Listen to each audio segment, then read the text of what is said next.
This is Becky LaPlante, and I'd like to welcome everyone to today's online Brown Bag Lunch. Today we're kicking off our Spotlight on the Demo Community series with a spotlight on Winona. We have Carlos Espinoza and Fatima Said on deck to share with us the MIRC-related activities going on down there in Winona, which I just learned is the Miami of Minnesota. That's right. Carlos is going to kick things off for us, and many of us have met and enjoyed spending time with Carlos. What he'd like us to know is that he's 27 years old, and he's a graduate of Macalester College and the University of Minnesota Humphrey Institute with a focus in urban planning. He's been working at the City of Winona for 3 years as the Assistant City Planner and is the local project manager for the MIRC program down there. I'll go ahead and introduce Fatima as well before I turn it over to Carlos.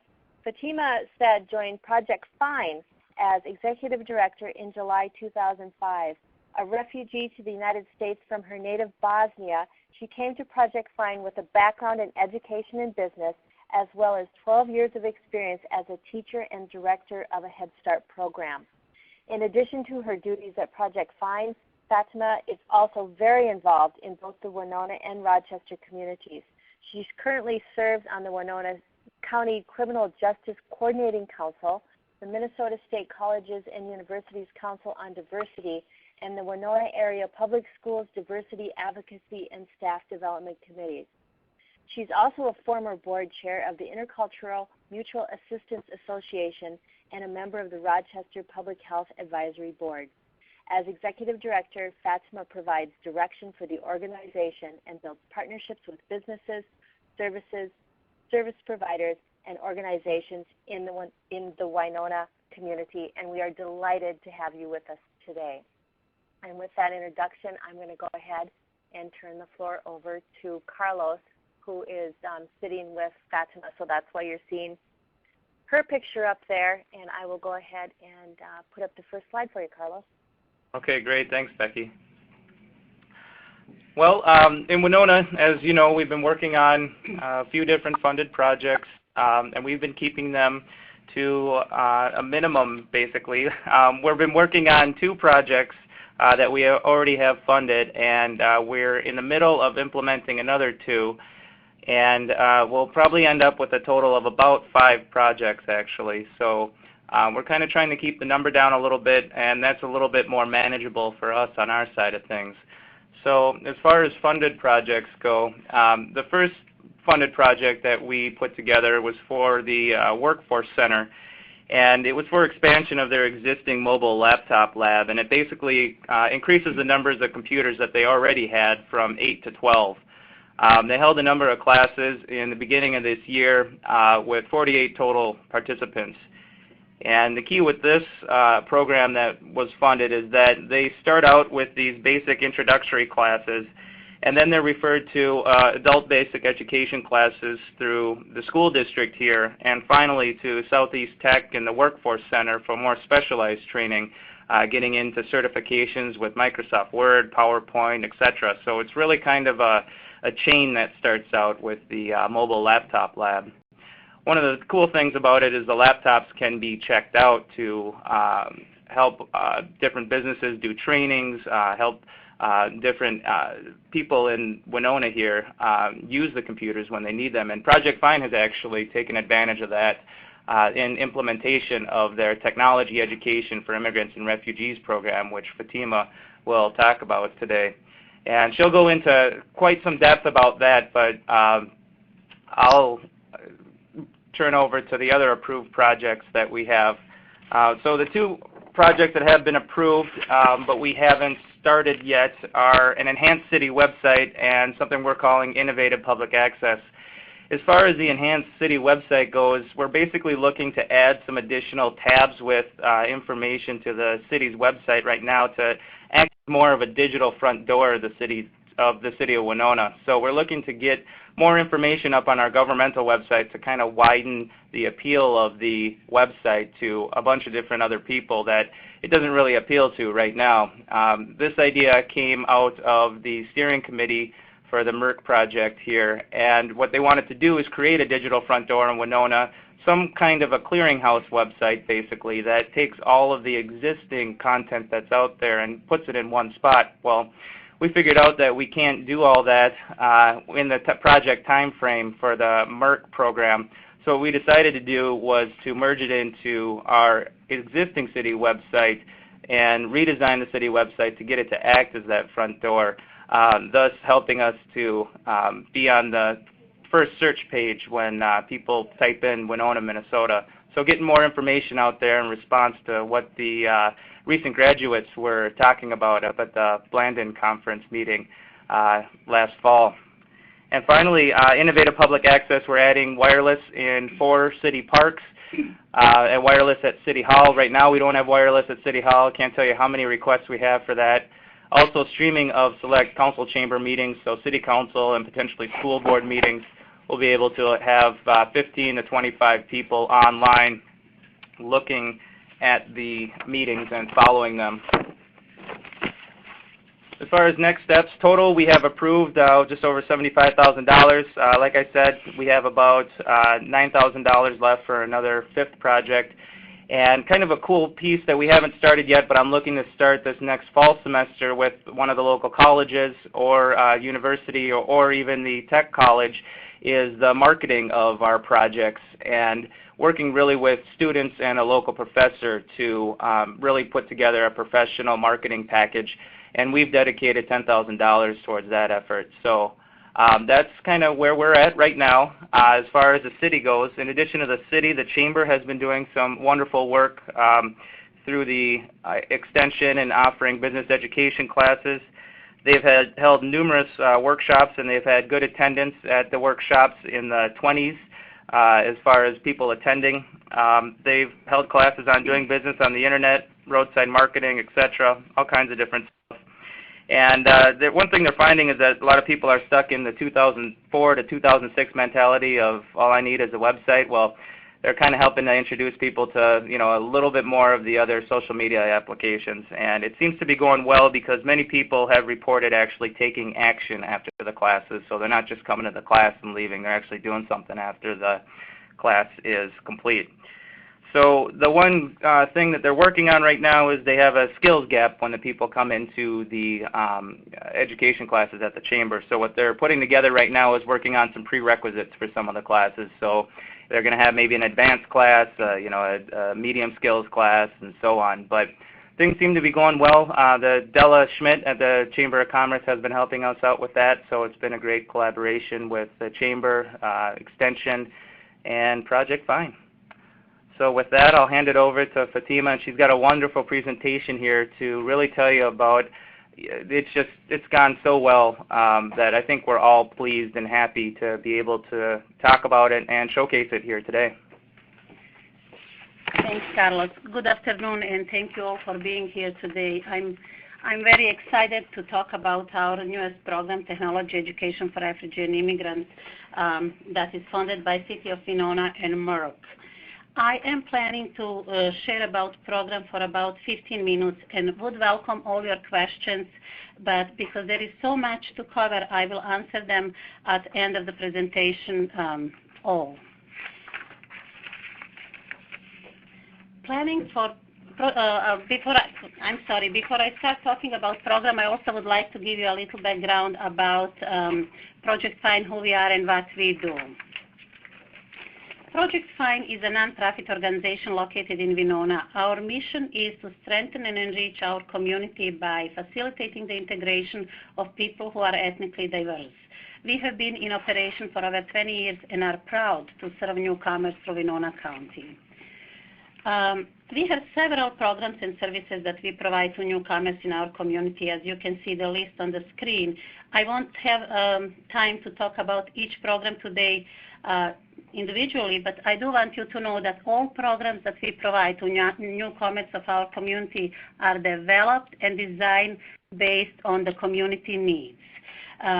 Today, we will be focusing on our newest program, Technology Education for Refugee and Immigrants. Planning for Technology Education program started last summer. Project Fine was invited to serve on the MIRC coalition in the city of Winona to discover the assets and gaps in technology in our community. We had several large group sessions and a great discussion about technology access and connectedness. There were many community organizations around the table, and we were honored to participate and share our knowledge on the immigrant and refugee population as well as their needs. As part of the coalition meetings, the Blending Foundation and the University of Minnesota conducted a phone survey of 336 households in July of 2010. As you can see on the slide, the majority of those surveyed indicate that they own a home computer and many have internet connection. Of course, these results are impressive and indicate that the general population in Winona is very well connected. However, we immediately noticed a gap in the survey sample. Because the survey was administered in English, the needs of immigrants and refugee population were underrepresented. As an organization focused on meeting the needs of newcomers, Project Find conducted a survey of 80 immigrants and refugee families in our community and discovered that significantly less own a home computer and even smaller number have an internet connection. This slide shows comparison of the Blending and Project Find survey.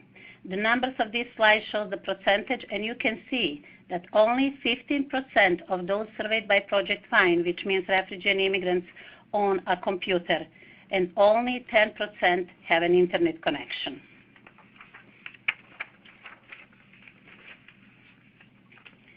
Based on this research finding, the Project Find staff and board of directors created a program to meet the technology needs of newcomers. The Technology Education for Refugee and Immigrant program was developed to provide newcomers with knowledge and skills necessary to utilize technology and become connected. As I mentioned, the program started in January and will continue through December of this year. There are 4 phases of the program, which I will discuss in a moment. But first, I want to share a little bit about community support for this program. Everything we do at Project Find, we do in partnership with someone in our community. For this program, we have wonderful and strong partnership with the City of Winona, Winona Area Public Schools, Winona State University, and Winona Workforce Center. There have also been many community members involved in the program, including volunteers, consultants, and donors.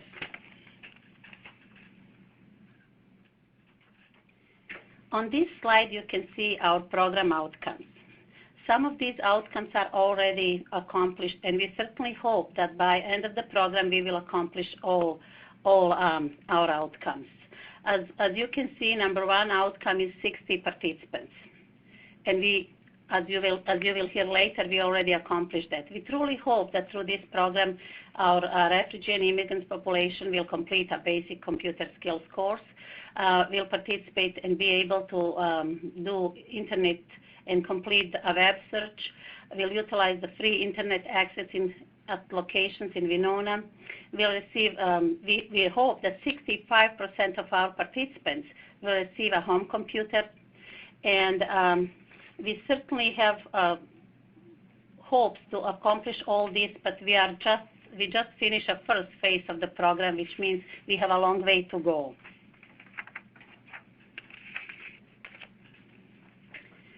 As I mentioned in the beginning, the program has 4 phases. Phase 1 of the program focused on the basics of technology. The first sessions included an introduction to technology and the language of computers. As you can see on this slide, there is a large and diverse group of people involved in the program. On this photo, you can see teachers and participants on one of the sessions in the high school. During this phase, we also held basic computer education sessions, which are hands-on training sessions held at the high school computer lab. During these sessions, participants are grouped by language. We had a Hmong speaking group, a Spanish speaking group, and a group of participants from both Hmong and Spanish background who wanted to learn in English. Through these sessions, participants learn how to operate a computer, starting with how to turn on computer and moving to the Microsoft Office program. We also did an evaluation after each session, and it was amazing for us to see the positive feedback and desire to learn more. Because of their interest and on their request, we added 5 additional hands-on training sessions.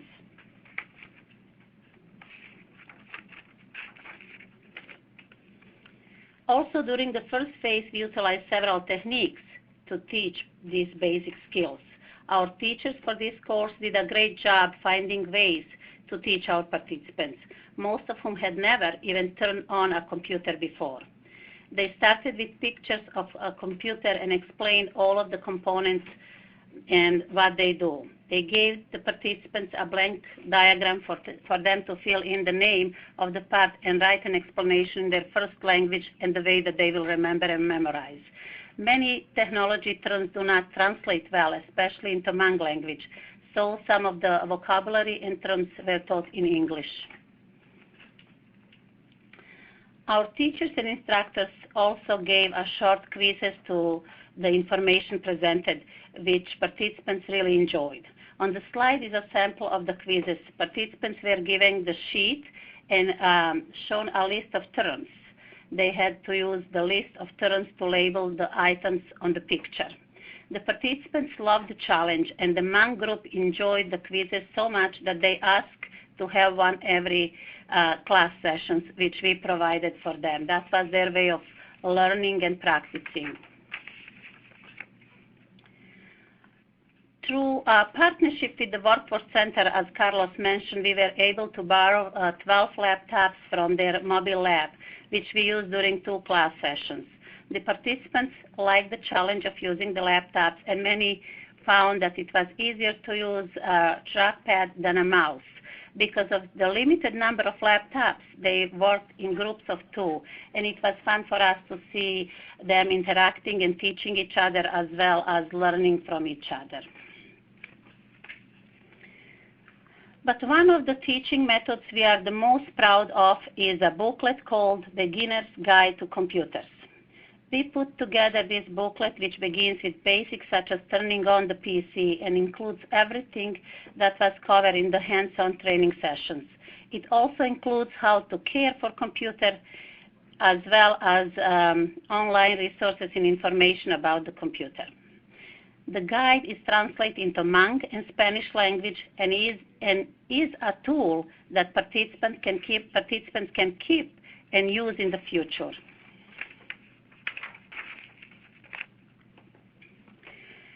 During the class session, the participants were asked to create several different documents. During one of the early sessions, the instructors had them practice using a mouse by drawing a picture of their family using the Paint program. They also created a list about themselves to help learn Word and Excel. To save all this work, each participant was given a flash drive. As part of the class sessions, they learned how to use the flash drive to save their work, and they enjoyed that very much. In mid-April, we started phase 2 of the program, which focused on internet access and tools. 2 hands-on sessions were held, which covered the basic of navigating internet and how to be safe online. As part of the sessions, each participant opened an email account. Internet sessions also included tours to local hotspots, which will be completed in May. Actually, tonight we will kick off the site visits by visiting the Winona Public Library. Each participant filled out an application for a library card, which they will receive tonight. Library staff will show them not only how to access the internet, but they will also get a guided tour to learn about all the library has to offer. This will be great additional information for our participants, as most have never been to the library before. Next week, we have a planned tour to Winona State University Library to learn more about public internet access offered there. April 28th was our final large group training sessions, and it was a wonderful celebration of the program and its impact on the community. 49 individuals completed the basic computer skills training, and they each received a certificate of participation. It was touching to see how much the program means to these participants. They were so proud that they finished the course and now know how to use computer. Many of the participants brought their families, and their children were cheering for them as they received their certificates. The participants also surprised us by organizing a potluck and presented Project Find with a thank you card and a plant. They wanted to show their appreciation and how thankful they are for the program and the opportunity to learn new skills. The third phase of the program addresses computer and broadband access, which is an important piece of the MIRC program. Through partnership with PC for People, we will receive 25 computers to give to families who participate in the training sessions. Because we knew right away that there would be more than 25 families involved in our program, we set a goal of distributing 40 computers. Last month, Project Find hosted a donation drive to collect 15 additional computers, which will be refurbished by PC for People before being distributed. The community involvement in the donation drive was overwhelming. We exceeded our goal and collected 18 computers, including 6 laptops. People also donated additional CPUs, printers, and ink cartridges. Businesses, individuals, and organizations in the community have been very supportive of the program and have contributed greatly to its success. Another goal of the program is to help our participants get a broadband internet connection. We researched internet providers in the area to find the best rates and also surveyed participants to see what type of internet connection they may have. Later this week, the computers will arrive from PC for People, and we will begin home visits to install the computer. The final phase 4 of the program will start in fall. During phase 4, technology tutors will provide continuing training to families who have received computers. Through a partnership with Winona State University, Computer Science Department students will be doing home visits to provide ongoing training. These sessions will allow for individualized instructions to help participants with the computer program and application that they will use the most.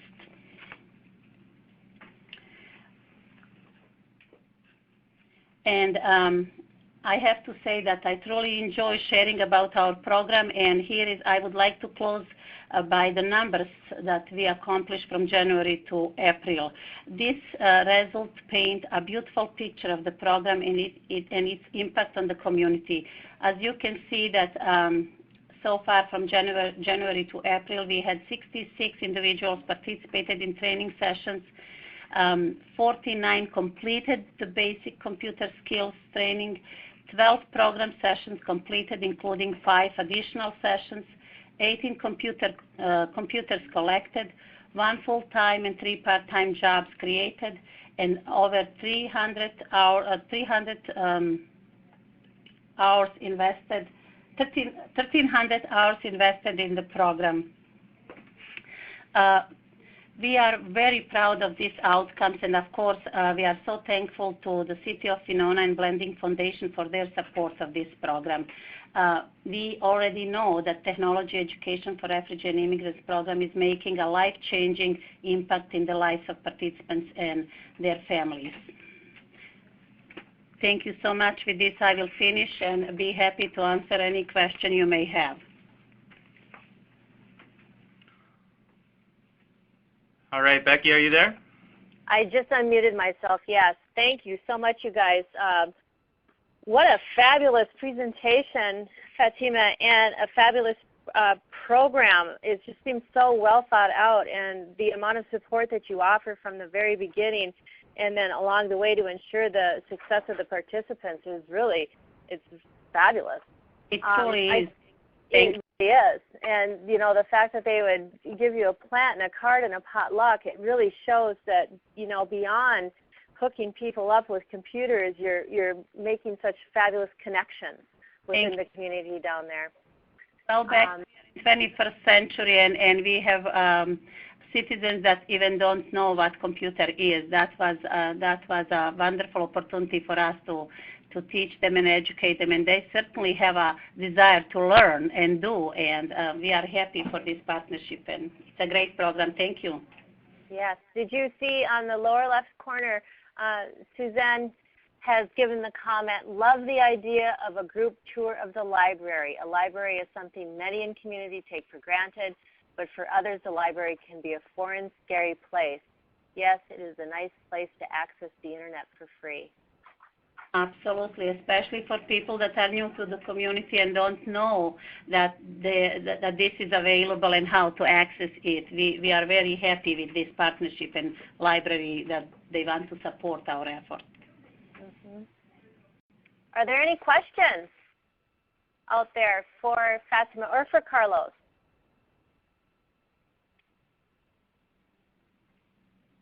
I see Carl has asked one question. What curriculum was used for Intro to Computers? Was it the DEED one?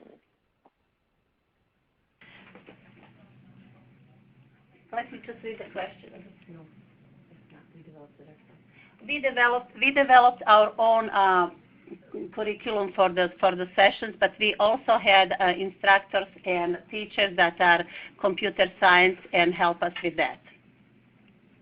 Okay, but very develop good. our own program. Okay, do you have something to add? We have a program coordinator with us. Hi, I'm Katie from Project Fine, and I'm program coordinator for this program. We did look at various curriculums available, but we really had to kind of start from scratch from our own because most of our participants didn't even know how to turn on a computer. I remember the first session explaining, you know, the challenge was how do you explain to someone who has not even seen a computer how the CPU works and how the screen works and what piece is what piece. So we really had to go kind of forget everything we knew and start from the very, very beginning. So it was a challenge, but it was definitely paid off. And that's why we needed to develop our own with help with professionals from the computer science. Yeah. Thanks. This is Bernadine. Hi, everybody. And I want to echo Becky's admiration of this inspirational job, and it was really fun to hear you talk about it so warmly and enthusiastically, Fatima. Thanks for your great presentation. Just to comment on the curriculum development thing, I personally have not yet, I can't speak from personal experience, I haven't gone through the DEED-developed digital literacy program, but for the others in particular listening online today, I did just want to share my understanding that this is the curriculum that they have developed through MIRC also is for the niche that you described, Fatima, about people that have never had any experience with computers, don't know how to turn them on. And what is, and it's a scenario-based, learner-driven curriculum. So it uses storytelling. Olivia, there's a character, Olivia, and we kind of follow her challenges, and through this scenario-based and learner-paced curriculum, accomplish, you know, the 0 to whatever 1 space of learning that you guys are doing. And I think it's terrific that you've gone ahead and developed something that meets your needs, but I just want to take the opportunity, especially for the others online, to be aware now that the DEED curriculum has gone through its beta testing, it's on the street and available, that you be mindful of that opportunity so you wouldn't have to, you know, hopefully we can alleviate the need of people having to reinvent the wheel and building their own curriculum in each place. So just be aware, be mindful of that curriculum that's out there, and I would invite our colleagues from Winona to check it out as well. My question is on those fabulous translations. You've got a Hmong version and the Spanish version I see. I'm wondering if you are aware if if those are the only, you know, what other Spanish or Hmong language written curricular resources like that are out there, and if you have thought about how you might share those curricula with other communities who might have a need for them as well. Thank you. I'll stop and listen. Okay, well, we don't know that anybody did any training like this so far in our circle, in our community, or in Rochester community. So far, we are the first one that had opportunity to provide educational sessions like this just for refugee and immigrants. And we did research what is over there, what we can use online that is already translated into Spanish, but there is nothing that is translated into Hmong for sure. And as you know, Hmong language is so young, written Hmong language is so young, just 50 years old, that many of our participants even don't speak, cannot write and read in their language. But we're trying our best. We're translating ourselves because we couldn't find nothing over there, and we're also using a lot of pictures dictionary because for Hmong-speaking people, there is no explanation. As I said, it's really hard to translate these technology terms, and then we're teaching them with a picture dictionary and an English vocabulary because they're trying to memorize, and they have to memorize because there is no word in Hmong. And we're using our Hmong and Spanish-speaking cultural consultants to advise us how to best deliver the message, how to provide information, and certainly asking for feedback from participants what is the best and easiest way to learn from them. We certainly will look into this that you were talking about for future, because we don't want to duplicate. If something is over there, we certainly want to use, not to create a new thing when something is already available.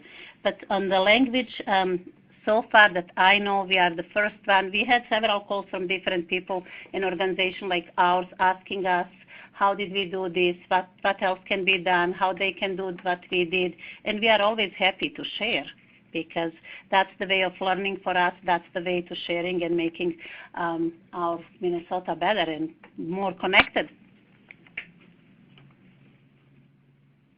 I hope I answered your question. Thank you very much. Yes, I appreciate that. And I'm just mindful of the many other Hmong-speaking and Spanish-speaking communities across the state that really could benefit from the work and investment you've made in these translations. And I so recognize that's an added burden to you to reach out and share that. So if there are ways that the MIRC team can help connect you with other potential audiences for that product, I hope you'll reach out to us for that help. Wonderful. That will be wonderful. Thank you.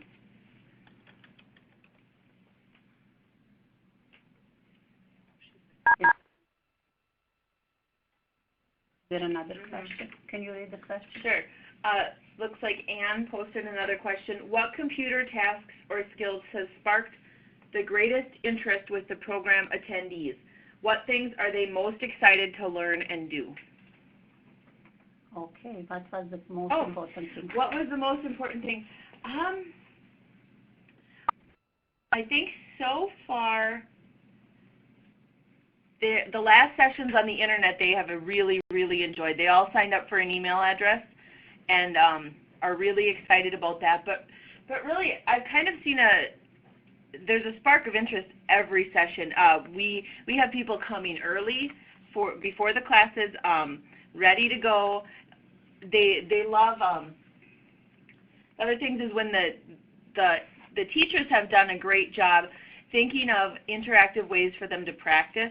When they were learning Word, they made lists about themselves and of their friends and their favorite things, and they inserted pictures, and it was really neat to see the participants laughing and looking at each other's lists and really being able to express themselves through that technology.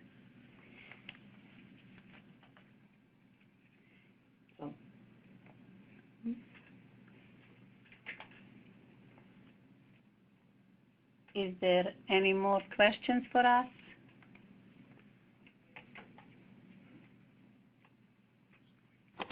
I guess if nobody else has a question, I'll chime in. I expect that the number of computers you'll have available to distribute through your partnership with PCs for People is less than the people who could use one and would like one. What processes and criteria do you have? How are you going to decide who gets a computer? What processes and criteria are you going to use for that? That's a great question. And our teachers as well as coordinator already started making criteria for these 40 computers that we so far have. But you know what we're planning to do? We actually continue collecting the computers, from public. And there are calls from different organizations that want to give us later some computers. We will make sure that all our participants receive a computer, maybe not all at this first computer distribution, but they all will receive by probably end of the year, because we have more community members that offering us computer and PC for people. We are hoping they will take another tour of computers from us, because it's really hard to make decisions, but coordinator and teachers put criteria that people have to meet to receive the first computers. And one of those criteria is attendance, and the needs. We also have a group of people that are those refugee and immigrants that planning to open the small businesses and kind of want to learn more about entrepreneurship, and we kind of think this will be a great addition to be a criteria for our computers, because if they're planning to open the business, they certainly need a computer. And that will be another one of the criteria, but it's not final yet. But that is a great question, and we have been thinking about that. What do we do, and how can we meet the needs of the other participants? And we probably will be able to meet all participants with computers, but not right now. And they all know that.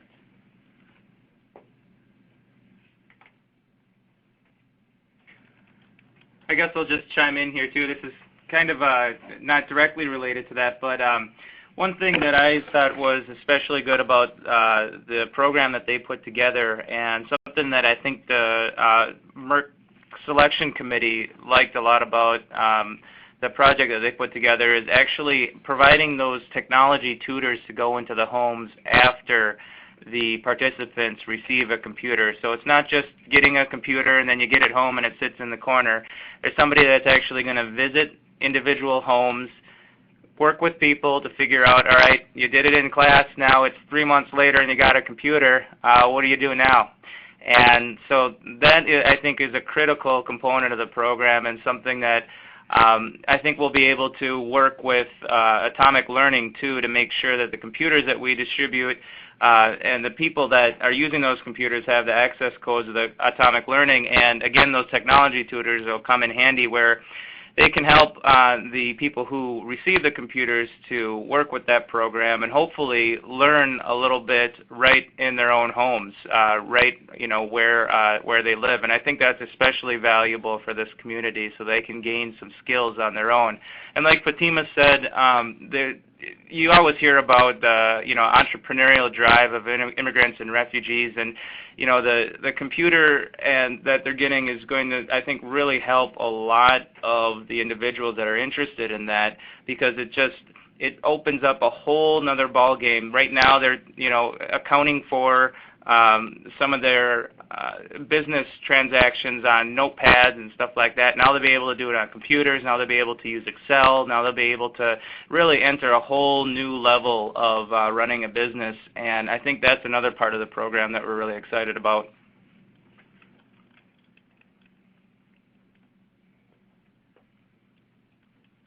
Have we had any other questions come up here? I guess I'll just throw something out there. What is number one challenge that you think you've come up with as far as people get to the classes, and what's the number one question that comes up from the participants? From the participants. Ooh. Well, I will share challenge for us. They always want more training and more time. That is really a challenge. That's why we added 5 additional sessions, because they want to learn more. They don't want to leave when we're supposed to leave. That is a great challenge. But their questions come from different angles. And Katie? Yeah, and it depends on the person. I'm trying to think of what questions we get the most. It really depends on the level, because even within our group of participants, we do have some varying levels of computer understanding. You know, there are maybe 3 or 4 of the participants who have some computer experience, and they are ready to, you know, they're ready to go. And they happen to be a couple of the entrepreneurs. They're ready to, like, you know, one sells at farmer's market. He is just ready to, how do I do this? I want to get Excel up and running. You know, so it really depends on the person. And how did we address that challenge? We make a group of. Yep, and that ended up being part of the driving factor behind the groups, the 3 groups that we teach in of Hmong, Spanish, and then there's a group who want to learn in English, and they tend to have the more computer experience. So they actually have kind of the luxury of getting almost technology tutors through the whole thing, because it's a smaller group, the group that's learning just in English, so they're getting the individualized instruction, you know, all the way through. So it's really exciting. I also thought of another question here. You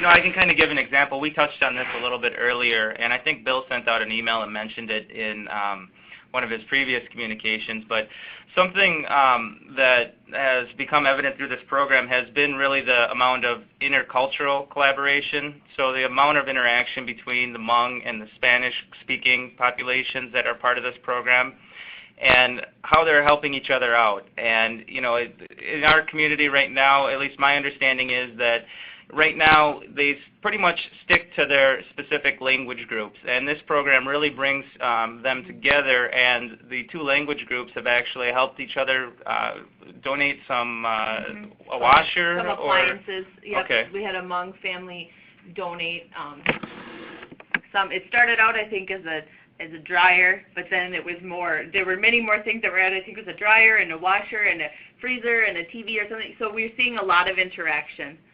And that was one of the best things about the final session we had on the 28th, where everybody got their certificates.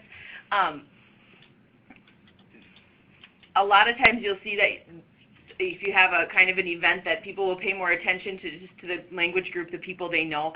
But they were all just cheering for each other, and just so, you know, so you could tell they were just so proud of each other, no matter which language they spoke. It was great. And that's another wonderful outcome, actually, for our community, building that bridges between different cultures. Because, as Carlos says, usually all those different groups stay in their own culture, in their own language, but with programs like this, you bring them together, and they certainly building relationship and friendship and sharing more, which is a great thing for entire community. Well, this is Bernadine. That is a very important and key outcome, and I hope that, and I'm so glad that you brought that out in the storytelling about it. My question is, could you talk to us about your marketing effort? Sounds like you had super success in making people aware of the offerings. What can you share about how you got the word out? Winona community is very connected. We actually, Project Find, as I said, is small nonprofit organization that depend on collaboration and partnership. We work with everybody. We have extremely strong board of directors, and then contact with other community leaders, but we also use media,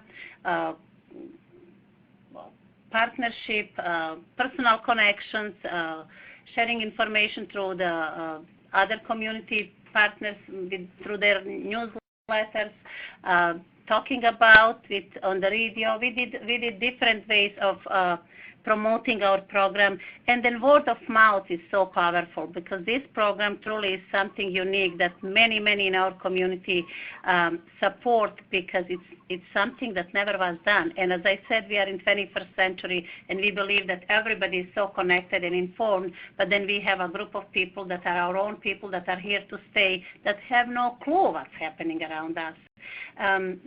Partnership, collaboration, media, and extraordinary community that just want to be involved and want to know what's happening. We do hold community report to community, where we talk about our goals, where we talk about our programs, where we share with others. Our board members talk with community. Did I miss anything?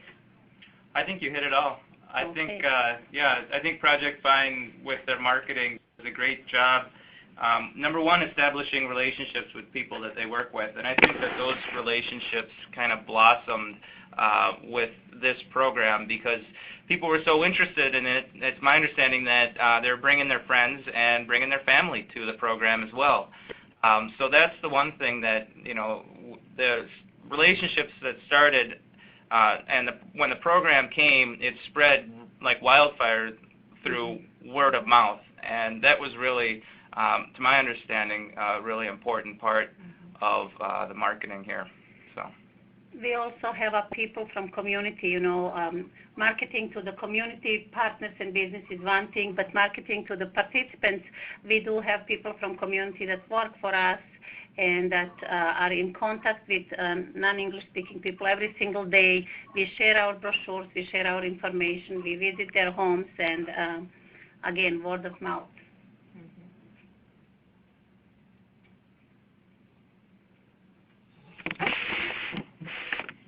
Thank you very much. I'm just laughing, Bernadine, again, because I'm thinking, sure couldn't use social media to promote the class. But it's a good reminder that word of mouth, especially I'm imagining in immigrant communities like that, is a really powerful amplifier. So thanks for sharing that experience. Because they don't have other ways. They don't have internet connection. They don't have, right. Any other way to get an information besides. Right. Yeah. Yeah. This is Becky. Good old-fashioned talking helps, doesn't it? Works sometimes. It really does. With that, I think we'll go ahead and we'll bring the brown bag to a close. I want to show my appreciation and thank Carlos and Fatima so much for not only sharing your wonderful work and program, but for being the first ones to participate in the whole Spotlight on the Demo Community series that we're kicking off today. If there's other demo communities on the line who feel so inspired by the presentation today, please do drop me an email and we can get you scheduled for one as well within the coming months. And thanks everybody for participating. As always, I'll get the recording out of today's session on the Ning in the next day or two.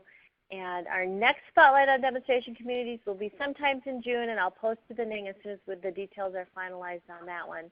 So with that, I will say I hope you all have a great day, and thanks for joining us. Bye-bye. Thank you. Thank you. Bye, Becky. Bye-bye. Bye.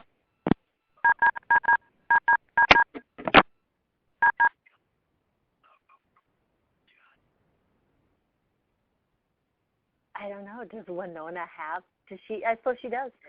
Yeah.